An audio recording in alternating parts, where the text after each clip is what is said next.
సేవా సంఘం ఈరోజు హోలీ పండుగ కండక్ట్ చేస్తున్నాము. యాక్చువల్గా ఏంటంటే రేపు జరగాల్సింది ఈరోజు ఎందుకు జరుపుతున్నాము అంటే చాలామంది ఎంప్లాయీస్ కూడా ఉన్నారు, వాళ్ళు కూడా అటెండ్ అవ్వాలనే ఉద్దేశంతో ఈరోజు మేము ఈ హోలీ పండుగ జరుపుకుంటున్నాము. ఈ హోలీ పండుగ కండక్ట్ చేయడానికి మెయిన్ రీజన్ ఏంటంటే మా బంజారాలో ఒక ముఖ్యమైన నాలుగు ముఖ్యమైన పండుగలు ఉన్నాయి.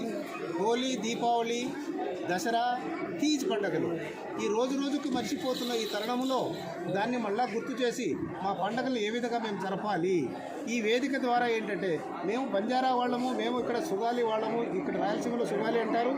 ఈ వీళ్ళంతా ఏంటంటే వీళ్ళు కూడా ఉన్నారు అనేది మాత్రం ప్రభుత్వానికి తెలియాలనే ఉద్దేశంతో ఈ ప్లాట్ఫామ్ కూడా క్రియేట్ చేశాము. ఈ పండుగ కూడా మేము జరుపుకోవడం ముఖ్య ఉద్దేశం కూడా వాళ్ళకి అది.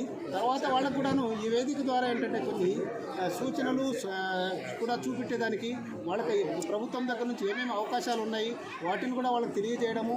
తర్వాత సొసైటీలో మన కమ్యూనిటీకి ఏమి చేయాలి, ఏ విధంగా చేయాలి, చదువుకొని వెళ్ళిపోయిన వాళ్ళు మళ్ళీ ఆ సొసైటీకి ఏమైనా చేయాలా, తర్వాత మా ఊళ్ళల్లో ఎక్కడెక్కడ ఏమేమి ప్రాబ్లం ఉన్నాయో ఆ ప్రాబ్లమ్స్ అన్నీ మేము రిప్రజెంటేషన్ తీసుకొని వాటి ప్రాబ్లమ్స్ని సాల్వ్ చేయించేదానికి కన్సర్న్ డిపార్ట్మెంట్తో చర్చించి ఆ ప్రాబ్లమ్స్ సాల్వ్ చేసే ఉద్దేశంతో కూడా వాళ్ళని అందరినీ కూడా మేము ఒక మెసేజ్ ఇచ్చాము. ఏమంటే మీకున్న సమస్యలు, జునైన్ సమస్యలు ఏమైనా ఉంటే మాకు ఇవ్వండి. ఒక రోడ్ లేదనో, లేకపోతే ఒక నీళ్లు లేవనో, లేకపోతే ఇంకేదైనా ఇతర మేజర్ సమస్యలు ఏమైనా ఉంటే మాకు రిప్రజెంట్ చేయండి.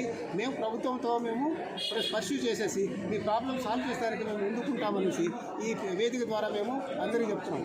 అలాగే మేమంతా ఏంటంటే బంజారా వాళ్ళు ఎక్కడంటే అక్కడ స్కాటర్ అయ్యారు, మనమంతా ఒక యునైటెడ్గా ఉంది. మనకు ఒక వేషం, ఒక భాష, ఒక ప్రాంతము అన్నీ ఉన్నాయి కాబట్టి మనం అన్నీ మర్చిపోతున్న తరుణాన్ని దాన్ని మళ్ళా మనం గుర్తు చేయాలనే ఉద్దేశంతో ఈ వేదికను క్రియేట్ చేశాము.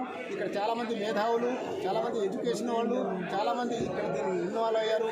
మా బంజారా కల్చర్ని కూడాను చూసిస్తూ మా లంబాడి యొక్క డ్రెస్సులు అవంతా వేసుకొని మా జాతి యొక్క ఇవి ఆనవాయితీ రూమాలు కట్టుకోవడము, ధోతి కట్టుకోవడం ఇట్లాంటివన్నీ ఉన్నాయి కాబట్టి ఈ వేదిక ద్వారా అందరికీ తెలియజేయాలని మేము ఈ ప్రోగ్రాం కండక్ట్ చేశాము.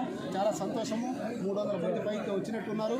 సో వాళ్ళందరికీ కూడాను మనకు తెలియజేయాలని మేము ఈ వేదిక క్రియేట్ చేశాము.